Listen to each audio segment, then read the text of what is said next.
Asivusele bazalwane egameni lenkosi Jesu Kristu waseNazaretha. Siyambonga uNkulunkulu losivuse singilabaphilile, wasenta saphila, wasinika amandla ekuphila egameni likaJesu. Siyambonga ke yena longetulu, akayi ngekwati kwethu, akayi nekuhlakanipha kwethu, akayi nangekuconza kwethu, kuye ngemusa wakhe, usho njalo umbhali egameni likaJesu. Siyambonga ke uNkulunkulu ukuthi uchubeke wasibekela phasi kwetimbiko takhe, wachubeka wasibuka, wachubeka wasinaka egameni likaJesu. iBhayibheli livethe amagama lathi aketeli yena akalali, hlala njalo alinze Israyeli, uhlala njalo alinze libandla lakhe, hlala njalo abuke libandla lakhe egameni likaJesu. Siyambonga ke uNkulunkulu bazalwane, ikakhulukati kithi sine lesibona nako lapha emoyeni egameni likaJesu. Siyambonga kakhulu uNkulunkulu, akachubeke asinike lawo mandla ukuthi noma-ke sesingabonani ngemehlo enyama, but ngelivi lakhe sichubeke sibe ngilesisherishelana lona egameni likaJesu, ngoba liyaphila egameni likaJesu.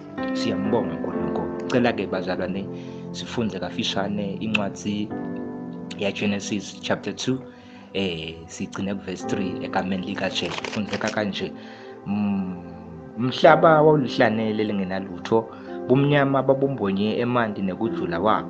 Moya kaNkulunkulu abehla enyuka, ahamba atikwe manti. uNkulunkulu wathi akube khona kukhanya, kwaba khona kukhanya egameni likaJesu. Now leli Bhayibheli-ke liveda lamagama lathi, nawufunda Genesis chapter 1 sibuyele emuva kancane, iBhayibheli liveda amagama lathi in the beginning God created heaven and earth egameni likaJesu. iBhayibheli-ke liveda amagama lathi lo mhlaba-ke uNkulunkulu labeka mdala ekucaleni. iBhayibheli liveda amagama lathi wona wawulihlanele lingenalutho. Lithi-ke bomnyama babumbonye emanti nekujula wawo. Lithi-ke ekubeni uNkulunkulu akubone lokho lokwekuthi umhlaba umnyama, lokwekuthi emhlabeni kude lokungaphila ku-exist. iBhayibheli livede amagama lathi wase soyahamba noma-ke moya wakhe uNkulunkulu wase soyahamba emhlabeni, wehla uyenyuka ahamba etikwe manti nekujula kwawo egameni likaJesu. iBhayibheli nawufunda kunumber 3 lithi uNkulunkulu wase sowukhuluma lamagama ekubeni ehle enyuke, moya wakhe hamba wase ukhuluma lamagama lathi akube khona kukhanya.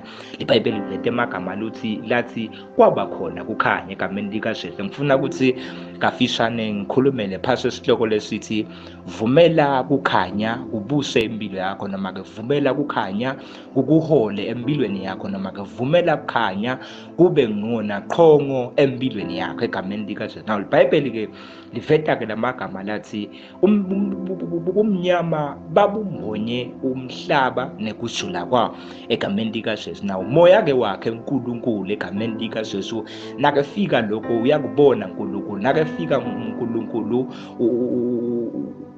uyabona lokwekuthi kufuneka kukhanya.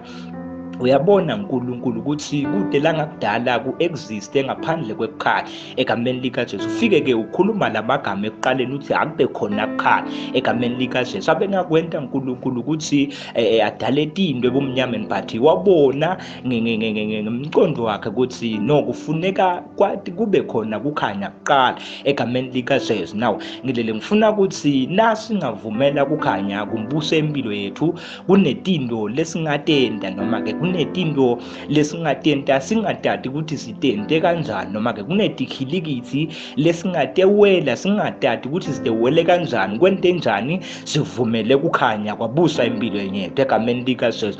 Bekangeke uNkulunkulu adale konke emhlabeni ngaphandle kwekukhanya egameni likaJesu. Yebo bekangakudala ngekwati kwakhe, yebo bengakudala ngekuconza kwakhe, but wakwati ukuthi no, angidale kukhanya kuqala egameni likaJesu kuze kuthi konke ngikubeke sekunekukhanya egameni likaJesu. Once savumela kukhanya kwabusa impilo yethu, kunetindo uNkulunkulu letingabe setiyendeke egameni likaJesu. Number 2, uNkulunkulu empilweni yethu sibantu ubeke tinto letinengi kunetindo uNkulunkulu lasibeke tona, noma-ke kunetipho uNkulunkulu lasiphe tona, noma-ke kunetindo uNkulunkulu latibekile empilweni tethu. But inkinga yethu sivumele kukhanya kumthundile bumnyama labusa empilweni yethu egameni likaJesu.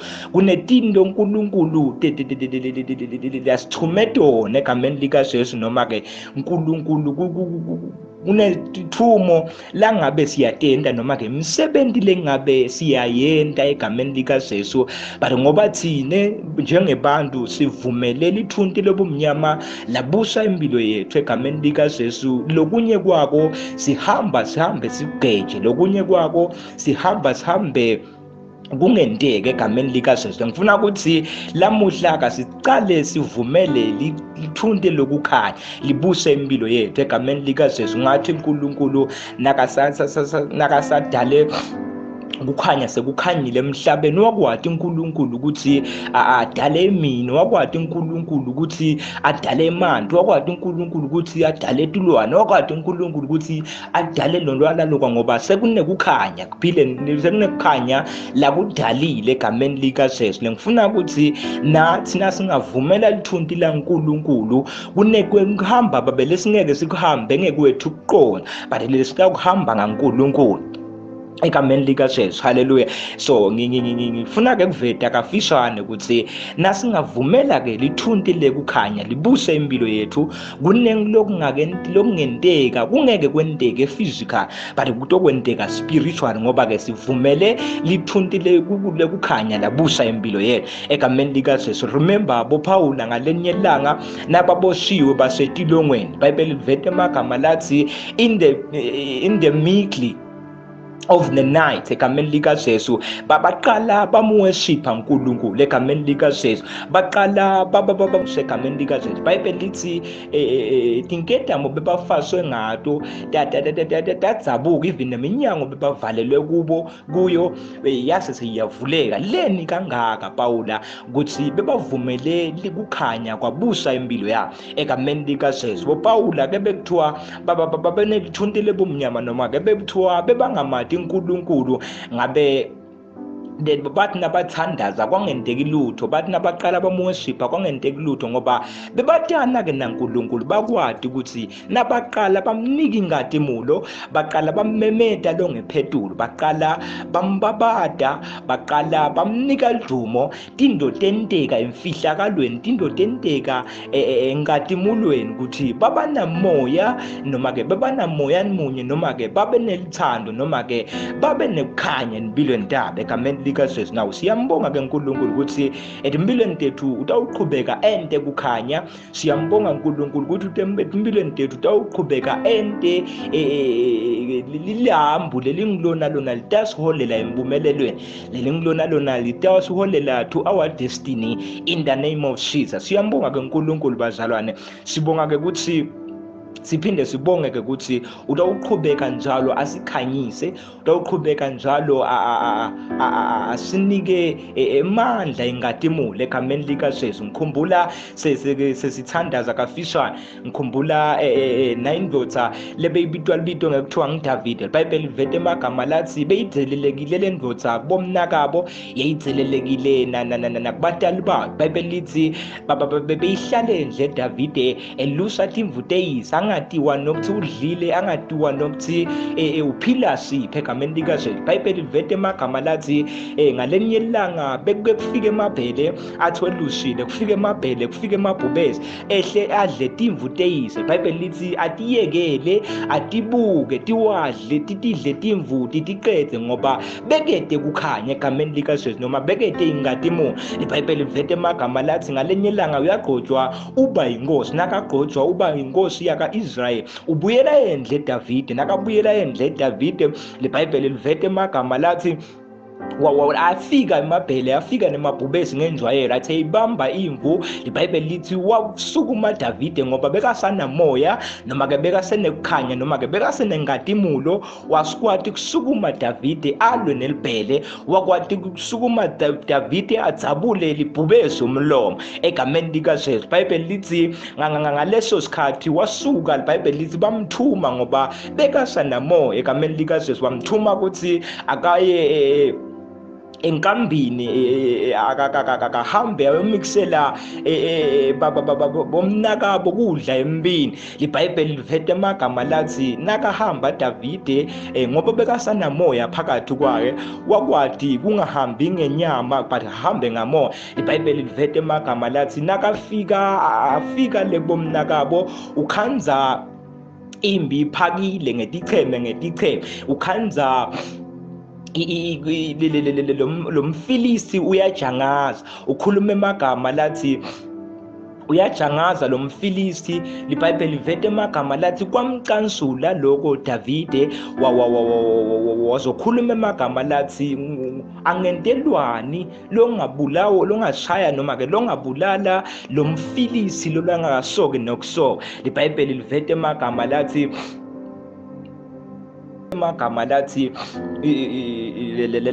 licheme takhuluma emagama lathi inkosi ithe itamenzisela, noma-ke itamenzisela indodana. iBhayibheli livete emagama lathi bomnaka Davide ngoba bebasayathi incubo ya Davide, ngoba bebasabathi buthakathaka baDavide, ngoba bebasabathi